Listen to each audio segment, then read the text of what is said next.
and I am a student of history, Islamic history especially, was on the Prophet, or Prophet peace be upon him, the state of Medina, which he created.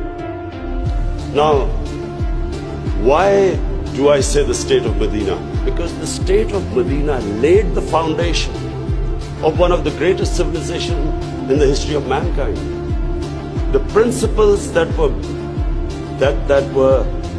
found the foundation of the state of Medina is what for the next 700 years was the greatest civilization on earth. And what were those principles? The state of Medina was founded on incredible principles of justice and humanity. It was the first time a welfare state was made. A state that took responsibility of the weak.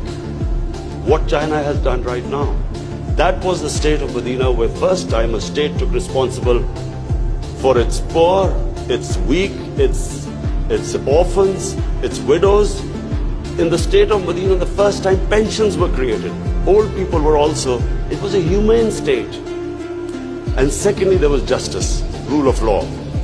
These were the two main things. And the third thing, the Prophet of Islam, peace be upon him, made seeking knowledge a sacred duty. The word was that even if you have to go to China to seek knowledge, you must. Those days going to China meant not coming back. So the emphasis on seeking knowledge.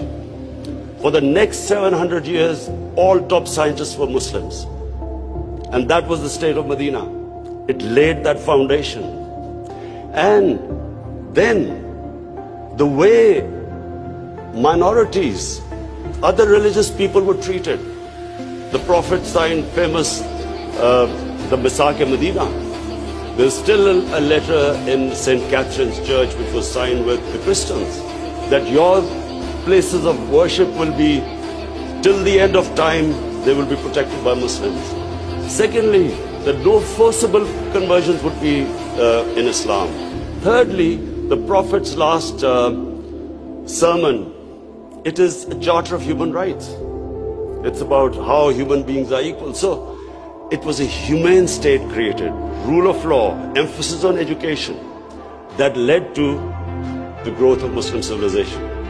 So this is, in Pakistan, we want the same basis of our state.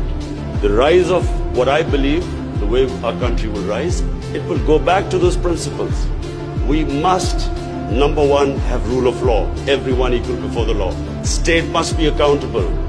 We must have a welfare state where the state must take responsibility of its poor people. Half our population is on the poverty line or just above, and about 25% are below the poverty line. The state must take responsibility. All policies of the state must be, like in China, how do we lift the people from the bottom?